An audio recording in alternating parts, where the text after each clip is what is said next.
de recevoir le Premier ministre irlandais, Monsieur Martin. C'est un grand honneur de le recevoir ici. Donc, comme je le disais, on se connaît depuis longtemps, n'est-ce pas? Enfin, un grand honneur. Merci d'avoir fait le déplacement. Nous avons d'excellentes relations commerciales avec l'Irlande. Elles vont croître encore. Nous avons une bonne relation personnelle aussi. J'aimerais vous accueillir comme il se doit à Washington, D.C. et aux États-Unis d'Amérique. Merci. Merci, Monsieur le Président. C'est un honneur d'être avec vous pour célébrer la Saint-Patrick avec vous, à vos côtés. Merci pour votre hospitalité.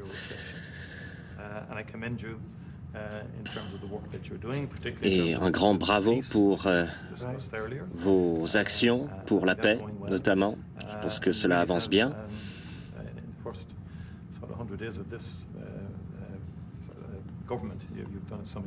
Vous faites un excellent travail pour votre pays.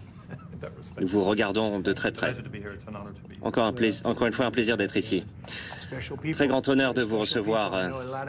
Un peuple extraordinaire. Je connais de nombreux Irlandais ici à New York, personnes qui vivaient en Irlande, ce pays merveilleux, mais qui vivent maintenant ici et ils continuent d'aimer avec grande ferveur l'Irlande. Et oui, ils reviennent en Irlande régulièrement pour les vacances, rendre visite à leur famille. And they get we love Doonbeg. I love them. I don't know if I'll ever see it again. Maybe I won't, but I think I will. We'll get there. We're going to get there. It's a beautiful place, wonderful place. Any questions? Des questions? Yeah, please. President Trump, how worried are you about the counter tariffs from the EU, which were announced yesterday? Êtes-vous inquiet face aux droits de douane imposés par l'UE? Neil Martin might be quite nervous about what you're going to tell him today. Well, I don't think he looks nervous to me. Je ne pense pas que le Premier ministre semble être nerveux. Nous avons un déficit commercial important vis-à-vis de l'Irlande. Ils sont malins, ils ont pris toutes nos entreprises pharmaceutiques. C'est bien malheureux d'ailleurs, et ils ont fait un travail formidable, si je puis dire. Ils sont malins, ils ont pris nos entreprises pharmaceutiques, entre autres, par des règles de fiscalité avantageuses, et ils en ont profité. Ils ont profité de présidents incompétents. Nous avons perdu des pans entiers de notre économie. L'Union européenne nous maltraite, ce depuis très longtemps. Déjà, durant mon premier mandat, nous avons résolu un certain nombre de problèmes à l'époque, mais tout ça pour dire que l'Union européenne est très dure avec nous. C'est maintenant notre tour d'agir. Ils ont maltraité nos entreprises. Ils ont poursuivi en justice Apple pour des milliards. Ils utilisent pas. Ils le font par tous les moyens.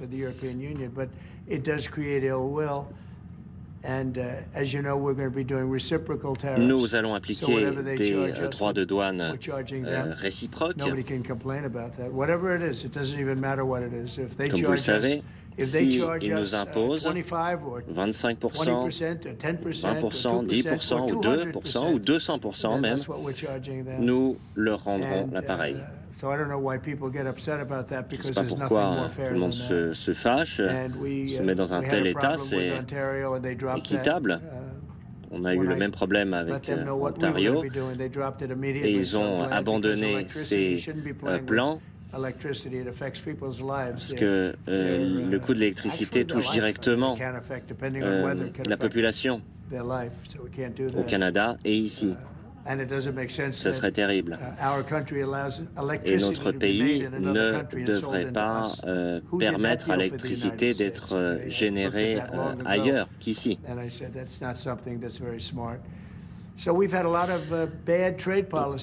Nous avons constaté de nombreuses politiques commerciales désastreuses. La situation est maintenant bien meilleure grâce à ma victoire, sans quoi pourquoi nous aurions vécu un moment terrible. La bourse chute à cause de mon prédécesseur. Nous avons traversé des périodes terribles, la guerre, l'inflation. Donc c'est bien ça la cause, mais tout va s'améliorer. Le prix des œufs, vous voyez, il chute de près de 30%. Il a chuté de près de 30% ces derniers jours. Un excellent secrétaire à l'agriculture qui a fait baisser le prix des œufs de façon considérable. Et puis il y a d'autres résultats importants. Le prix du pétrole a baissé à 65 $ par baril. Nous avons accéléré notre action politique pour faire baisser le prix du pétrole. L'énergie va également devenir moins chère, les prix vont baisser, donc nous faisons un travail très positif. Les droits de douane abordés sont des droits de douane réciproques. Parfois, on va aller un peu au-dessus pour contrebalancer les pratiques passées, mais nous mettons fin à toutes ces mauvaises pratiques contre nous.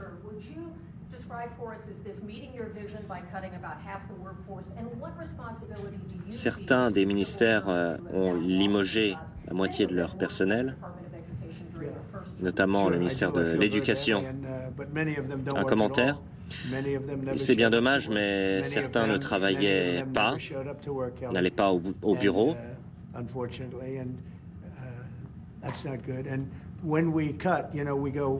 Et nous les avons remerciés. J'ai rencontré un certain nombre de personnes ces derniers mois. Nous voulons limoger ceux qui ne font pas un bon travail ou ceux qui ne travaillent pas. Nous gardons les meilleurs. Et Linda McMahon, la ministre de l'Éducation, s'y connaît très bien en affaires. Elle a gardé les meilleurs éléments. Notre pays a été très mal géré. Voilà, ici et dans d'autres domaines. On voit dans certains contrats, je peux vous en parler pendant des jours et des jours, des centaines de milliards de dollars évaporés à cause de la fraude et du gaspillage. Le département de l'éducation, le ministère de l'Éducation l'a vécu tout particulièrement. On a pu limoger un bon nombre de personnes car ils ne faisaient pas un bon travail. Voyez les chiffres de l'éducation. Nous sommes en 38e ou 39e sur 40. Et nous avons été 40e, les derniers, sous Biden, alors que nous sommes les premiers en termes de coûts par élève. Mais nous avons un rêve. Nous allons déléguer l'éducation aux États plutôt que d'avoir des bureaucrates à Washington. Les États s'en chargeront. La Norvège, le Danemark, la Suède, la Finlande ont d'excellents résultats. La Chine aussi a d'excellents résultats éducatifs. Je veux dire, bravo à eux.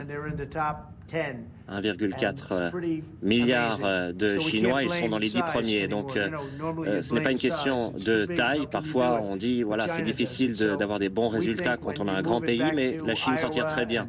On va déléguer l'éducation à l'Iowa, l'Indiana et dans les États qui peuvent avoir de très bons résultats. On va avoir d'aussi bons résultats que la Norvège, que le Danemark.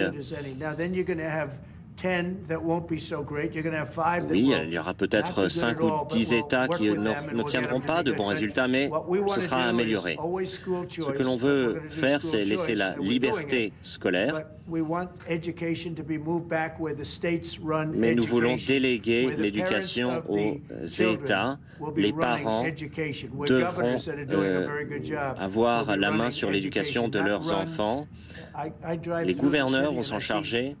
Je me déplace souvent dans les États et je vois des bâtiments consacrés à l'éducation. Ces bâtiments sont vides, personne ne va y travailler.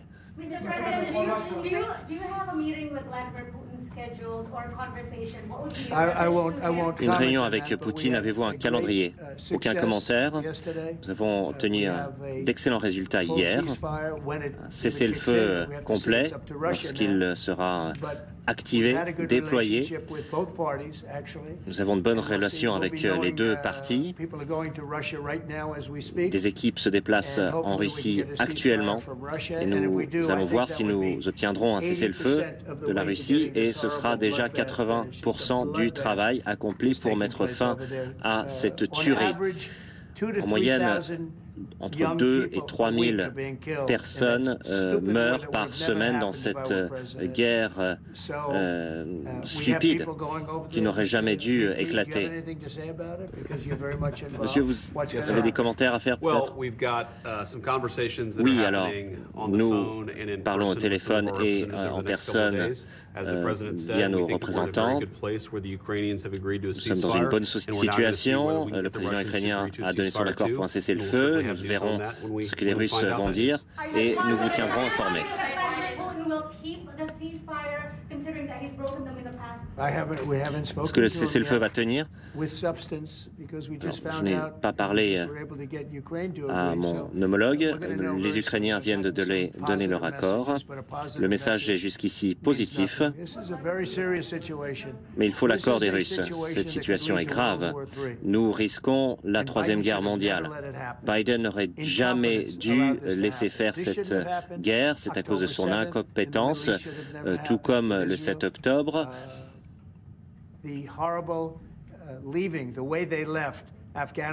La manière dont ils sont sortis de l'Afghanistan, l'inflation. Nous avons une inflation très basse. Je vous le fais remarquer. Très rapidement. L'inflation a été extrêmement basse pendant mon premier mandat. Nous sommes passés de pratiquement une inflation quasiment inexistante à une inflation très importante sous Biden. I love these socks. What's with these socks? It's in honor of the T-shirts. I'm trying to stay focused, but I'm very impressed with the VP's socks. That the United States is recognized as having such an important role in the peace process, and yet half the parties from the Northern Ireland government have decided not to come to St. Patrick's Day celebrations. They haven't what? They haven't come over. They're boycotting the St. Patrick's Day celebrations. What are they boycotting? De quel boycott parlez-vous, madame? Oh, I haven't heard that. Je n'ai pas entendu parler de ce boycott, madame. Alors, sur les initiatives de paix, quelque chose que nous avons appris en Irlande, justement, à propos du processus de paix en Irlande du Nord, dans les années 90, avec les premières étapes pour essayer d'arriver à une paix en Irlande, eh bien, les gens ont fait des critiques. De différentes personnes ont critiqué ce processus. Mais les gens en place à l'époque ont continué. Et quand on est arrivé à un cessez-le-feu en 93, bien sûr, il a fallu plusieurs années avant d'arriver à un vrai accord de paix. Mais les gens ont arrêté de se tuer. Et il en ira de même en Ukraine. Il faut être engagé pour cela. Nous aimons les enfants et on est choqués par le fait que des jeunes meurent. Que ce soit des Ukrainiens ou des Russes d'ailleurs. Tout ce que nous pouvons faire pour arrêter la violence est très positif. Et bien sûr, il y aura des gens qui ont beaucoup de commentaires à faire, mais ce sera le travail de l'administration d'arriver à un résultat. Oui, merci pour ce commentaire.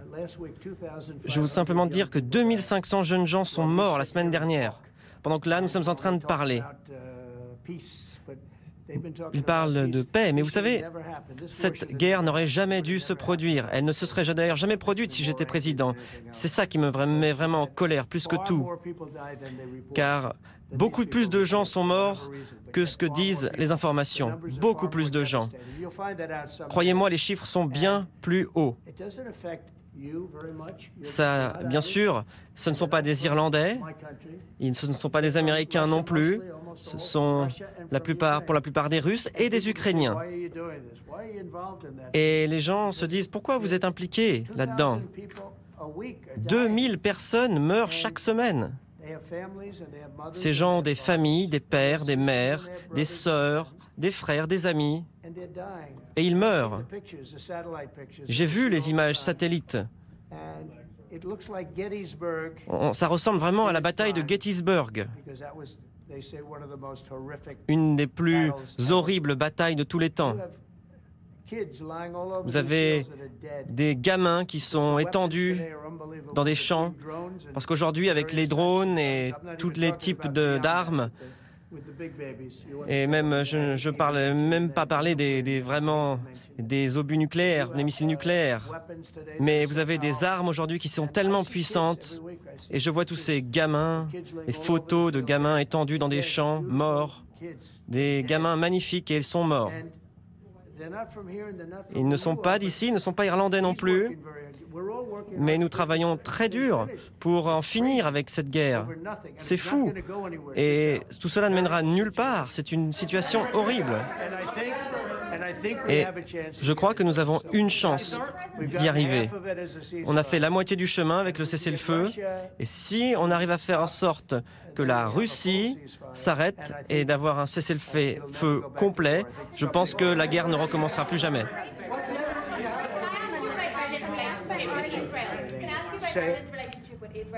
Votre relation avec Israël, il y a eu beaucoup de discussions.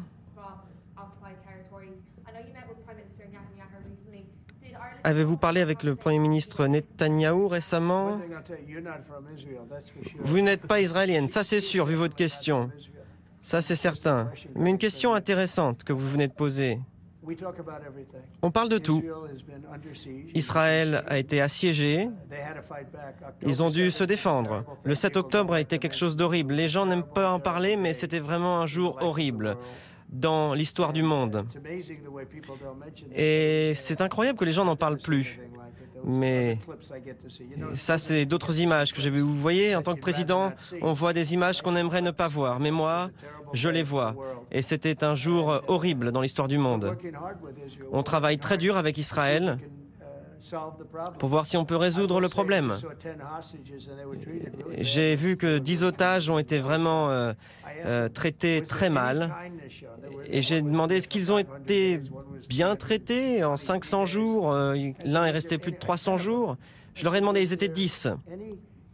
Est-ce qu'on n'a jamais fait preuve de gentillesse avec vous? Est-ce qu'ils ont déjà dit « Ne vous inquiétez pas, tout ira bien » Est-ce qu'ils vous ont donné une tranche de pain en plus, par exemple? Et les gens disaient... Ils ont répondu « Non, rien du tout. Il n'y avait que de la haine en face. » Et je crois que c'est un vrai problème. Vous savez, l'Irlande traverse une crise du logement. Et vous avez une expérience, vous, en tant qu'homme d'affaires. Comment est-ce que l'État peut construire des dizaines de milliers d'appartements? Vous savez pourquoi ils ont une crise de logement? Parce que le pays va très bien. Ils n'arrivent pas à en construire assez vite. C'est un bon problème. Merci pour cette réponse, Monsieur le Président Trump. Tout le monde devrait avoir ce problème-là, croyez-moi. Je connais ce monsieur, il résoudra le problème. Vis-à-vis de l'Union européenne, allez-vous répondre? Vous allez répliquer? Oui, bien sûr. L'Union européenne a été créée pour tirer profit des États-Unis. Est-ce que l'Irlande arnaque les États-Unis? Oui, bien sûr. J'ai beaucoup de respect pour l'Irlande. Et ils ont bien fait de faire ce qu'ils ont fait. Mais les États-Unis n'auraient jamais dû laisser ça. Mais ici, ils n'avaient pas aucune idée de ce qu'ils faisaient. L'Irlande a toutes nos entreprises pharmaceutiques. Maintenant, c'est une île magnifique. 5 millions d'habitants. Et il y a toutes les entreprises pharmaceutiques américaines. Vous parliez de logement. Moi, vous savez, je suis propriétaire de certaines terres en Irlande, mais j'aimerais que les États-Unis n'aient pas été aussi bêtes pendant toutes ces années. Et je ne parle pas que de l'Irlande, je parle de leur relation avec tout le monde. J'ai regardé les accords commerciaux et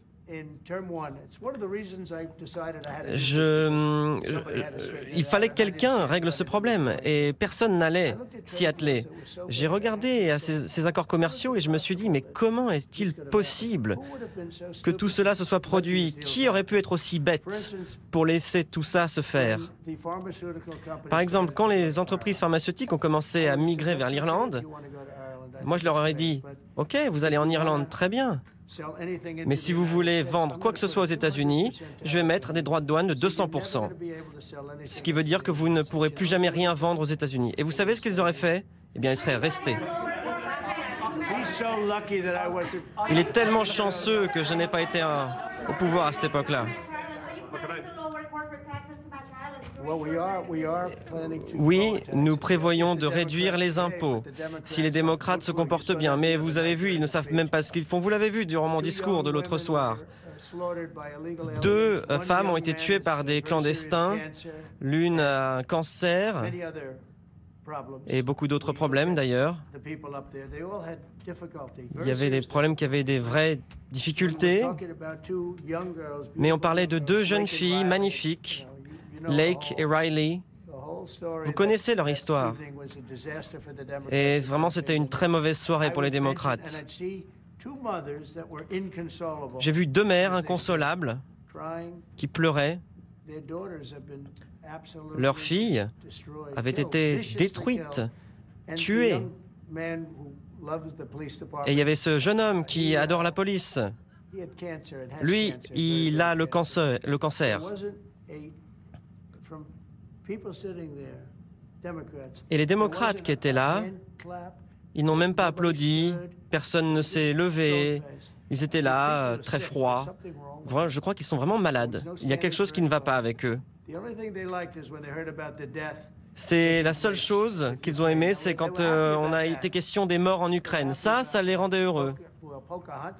Pocahontas, elle était très heureuse. Elle a applaudi à ce moment-là. Et je l'ai regardée, j'ai dit, ah, Pocahontas, ces gens sont des malades. Ils ne savent pas ce qu'il se passe dans le monde.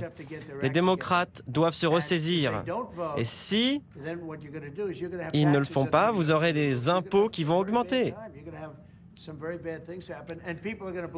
Et les gens vont rejeter la faute sur les démocrates. Pour moi, Schumer, c'est un Palestinien. Pour moi, il s'est transformé en Palestinien.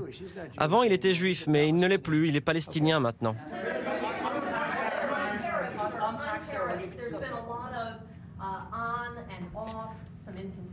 Il y a eu des incohérences. Non, il n'y a que NBC qui a des incohérences. Une des pires chaînes de télévision, d'ailleurs. Vous parlez d'incohérence. Vous savez, moi, j'ai le droit d'ajuster. Et j'étais appelé par les constructeurs automobiles, General Motors, Ford, les 3 ou 4 plus grandes marques, et ils m'ont demandé de leur faire une faveur. Est-ce que je pouvais retarder ça pendant 4 semaines pour que ce ne soit pas une catastrophe pour eux? Ils aiment ce que je fais, vous savez, mais ils avaient un problème. Et je ne suis pas, vous savez, un bloc de granit. Je suis souple. Ce n'est pas de l'incohérence, c'est de la souplesse. Je pense que vous voulez aussi que je sois souple. Oui, je serai toujours souple. Mais le 2 avril, vous savez, ça va être un grand jour pour les États-Unis d'Amérique. Les États-Unis d'Amérique vont reprendre ce qui leur a été volé par d'autres pays et par des dirigeants américains incompétents, très incompétents. Je vous ai donné l'exemple de l'Irlande. Moi, j'aurais jamais laissé ça. Ça n'aurait jamais pu se produire. Nous allons récupérer notre richesse et les entreprises qui sont parties sont en train de revenir. La plus grande entreprise de puces, de micro-puces, c'est pas moi qui les ai appelés, c'est eux qui m'ont appelé. Ils m'ont appelé parce que l'élection s'est très bien passée. On a vraiment connu une victoire extraordinaire. On a gagné tous les États clés. On a gagné avec plusieurs millions de voix d'avance. On a gagné la plupart des circonscriptions. Et quand vous regardez la carte, elle était totalement rouge, c'est-à-dire républicaine. Bien sûr, ce n'est pas une référence au communisme. Ce pays avait besoin de quelqu'un pour le défendre. On se faisait arnaquer avec tous ces clandestins qui venaient de prison, d'asile psychiatrique, tous ces membres des gangs, des trafiquants de drogue qui se déversaient dans notre pays avec ses frontières grandes ouvertes. Je suis tellement en colère à propos des 4 dernières années, ce qu'ils ont fait à ce pays, entre l'inflation. Mais ce qui me gêne le plus, c'est qu'ils ont laissé des millions de personnes se déverser dans notre pays, des meurtriers, des assassins, des trafiquants de drogue, des membres de gangs. Les pires gens ont été autorisés à entrer dans notre pays, mais nous, on va les virer. Et je voudrais remercier Tom Homan qui fait un travail formidable. Je voudrais remercier tous ceux qui font un travail formidable. Mais on n'aurait jamais dû avoir fait cela, ça n'aurait jamais dû se produire. Et on va se relancer également sur le plan économique. Je pense que les marchés vont augmenter, la bourse va grimper en flèche. J'ai parlé hier à un événement de la Business Roundtable. Eh bien, il y a eu plus de public que jamais. Et vous aviez des PDG, les personnes qui sont en charge des entreprises, les 150 plus grandes entreprises. 150 personnes sont venues. Chaque entreprise a été représentée. C'est la première fois de l'histoire. On a eu une conversation formidable, ça s'est très bien passé. Et je vais vous dire, il y a beaucoup d'optimisme sur notre pays en termes de régulation, en termes de baisse d'impôts. Et vous savez, ce serait bien si les démocrates faisaient ce qui est juste pour notre pays, pour une fois, parce que ils ont vraiment, se sont vraiment perdus. Ils croient que tous ces gens qui se déversent dans notre pays, tous ces meurtriers, on a plus de 11 000 assassins qui sont rentrés dans notre pays. Et la moitié de ceux-ci ont tué plus d'une personne. Mais on va les virer. Qui aurait laissé ça se produire? Qui aurait laissé des hommes concourir dans des compétitions sportives féminines? J'ai vu ça à la télévision ce matin. Un démocrate qui disait « Oui, il faudrait que… » Non. Non, les hommes ne devraient pas pouvoir concourir. Cela fait du mal aux femmes. Et vraiment, cela est mauvais pour les femmes. Il y a toutes ces histoires de transgenres, on n'entend plus parler que de ça. Mais c'est pour ça qu'on a gagné l'élection, avec un écart si grand. Les démocrates devraient nous proposer des bonnes politiques fiscales pour que l'Irlande et d'autres pays ne puissent plus prendre nos entreprises. Et il le comprend très bien. Vous avez fait la bonne chose. Je ne suis pas en colère contre vous. Je respecte ce que vous avez fait. Vous avez fait un bon boulot. Mais ici, on n'a pas fait un bon boulot. Et c'en est où, justement? Oui, on aimerait récupérer ces entreprises, mais il va se battre. Si je peux intervenir un instant. Ça va dans les deux sens. On investit beaucoup plus aux États-Unis qu'avant. Vous savez, Ryanair, par exemple, une des plus grandes compagnies aériennes. Et ils achètent plus de Boeing que n'importe quelle autre compagnie aérienne. Ryanair et une autre entreprise irlandaise ont beaucoup travaillé avec Boeing, de grands investissements. Il y a beaucoup de compagnies irlandaises ici également, qui sont installées aux États-Unis. Beaucoup, et qui créent des milliers d'emplois aux États-Unis. Et c'est normal, c'est juste. Et c'est comme ça que ça devrait se produire. Et je pense que nous avons une très bonne relation, un partenariat historique. Nous avons amené de la valeur ajoutée ici. Je comprends tout à fait ce que vous nous dites, mais je crois que c'est un partenariat qu'on peut développer à l'avenir, et c'est normal. Je voudrais simplement dire ceci. On peut parler de Ryanair, bien sûr, mais il y a un déficit. Et je ne parle pas d'un petit déficit, je parle d'un grand déficit commercial avec l'Irlande et avec d'autres pays. Et on veut bien sûr essayer de combler ce déficit, mais on va travailler ensemble.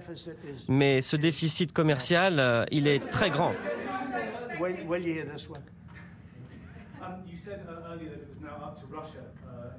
Vous disiez que la balle était dans le camp de la Russie. Est-ce que vous allez mettre la pression sur la Russie? Oui. Oui, on pourrait. J'espère que cela ne sera pas nécessaire, mais bien sûr qu'on peut faire pression sur la Russie. Souvenez-vous de ceci. La Russie a pris la Géorgie à Bush. Ils ont pris la Crimée à M. Obama, Barack Hussein Obama. Ils ont essayé de tout prendre à Biden. Ils voulaient tout le pays. Et à qui n'ont-ils jamais rien pris? Eh bien, c'est Trump. Moi, je suis celui qui a arrêté Nord Stream 2, le plus grand pipeline du monde. Je l'ai arrêté. C'était mort. Et Biden est arrivé, il l'a approuvé. Personne n'en parle. Ce que j'ai fait à la Russie, j'étais très dur. J'étais le plus dur avec la Russie. Ils ne m'ont jamais rien pris à moi. Ils ont tout pris à Obama, Bush et à Joe l'endormi. Avec Biden, ils voulaient prendre tout le pays. Mais j'ai empêché cela. Oui, bien sûr, on pourrait faire des choses qui ne seraient pas très plaisantes, choses sur le plan économique, financier. Je ne veux pas le faire, bien sûr, car moi, ce que je veux, c'est la paix. Mais dans un sens économique, bien sûr qu'on pourrait faire des choses qui seraient dévastatrices pour la Russie. Mais je ne veux pas aller sur ce chemin-là. Nous voulons la paix et on est proche de quelque chose. L'Ukraine, déjà, s'est mise d'accord avec nous. Et vous savez, l'Ukraine c'était les plus difficiles à convaincre. Ils étaient là il y a une semaine, des choses intéressantes se sont produites. Quelqu'un qui était là et qui ne semblait ne pas vouloir la paix. Maintenant, il est d'accord. Donc on va voir ce qui va se passer. Brian.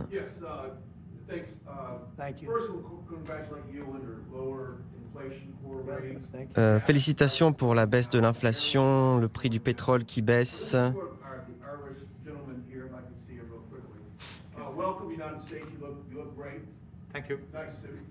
Et bienvenue aux États-Unis, au Premier ministre irlandais. Rendre sa grandeur à l'Amérique. Et que pensez-vous de rendre à l'Irlande sa grandeur? Que feriez-vous pour renforcer votre pays? Alors, le premier problème en Irlande, c'est le logement, la crise du logement. On doit construire davantage de logements. Il faut que ça aille plus vite pour que les jeunes puissent s'acheter un logement ou pouvoir louer un logement. Ça, c'est ma priorité numéro 1.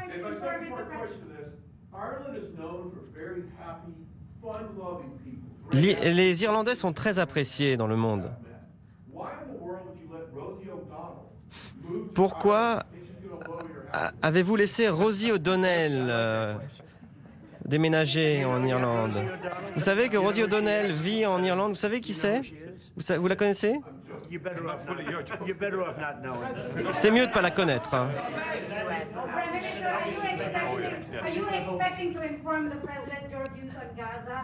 Allez-vous parler au président de vos opinions sur Gaza? L'un des 3 pays d'Europe qui a reconnu la Palestine. Allez-vous en parler avec le président Trump?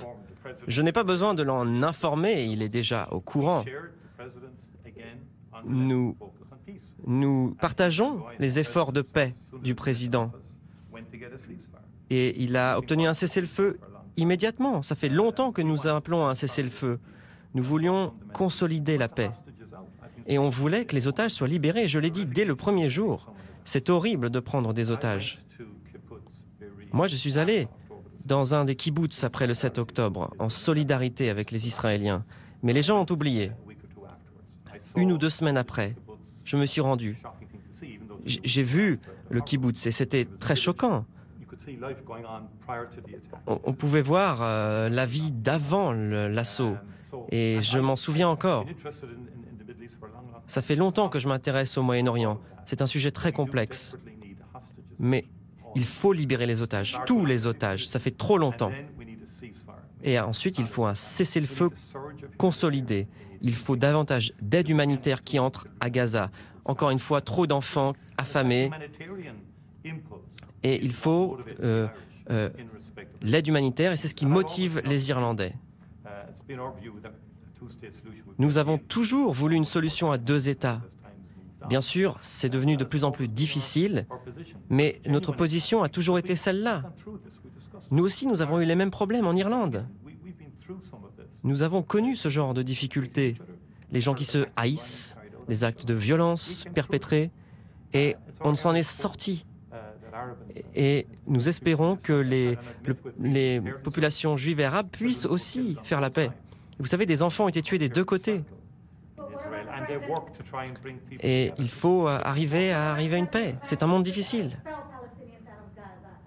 Quand le président parle d'expulser les Palestiniens de Gaza, vous savez, non, personne ne va expulser des Palestiniens. De quel média êtes-vous? Ah bah écoutez, ça m'étonne pas.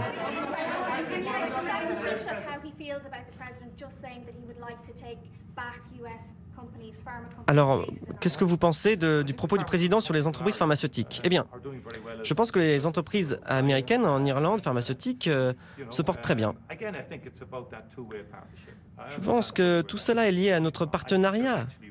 Je pense que on va pouvoir en discuter, mais ces entreprises peuvent croître aux États-Unis et certaines ont annoncé des investissements. Plusieurs entreprises différentes ont fait ce genre d'annonce. Un investissement de 50 milliards vient d'être annoncé. Vous savez, ils ont beaucoup investi en Irlande. Et l'Irlande, vous savez, a été positive pour ces entreprises-là. Les salariés sont de bonne qualité. Et vous savez, durant le Covid-19, de nombreux PDG m'ont dit les usines en Irlande sont les seules qui n'ont jamais fermé durant le Covid. Pas un seul jour. La productivité est bonne. Monsieur le Président.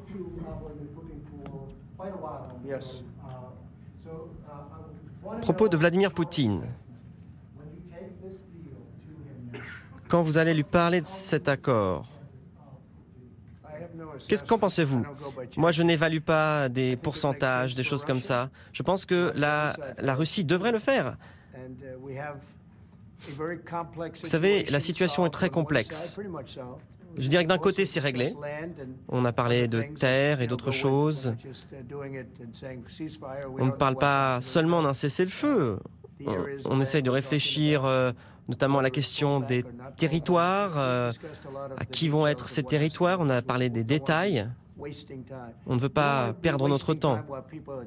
Parce que vous savez, les gens meurent tous les jours. Nous sommes là, assis, et peut-être que 2 personnes sont mortes depuis que nous avons commencé à parler.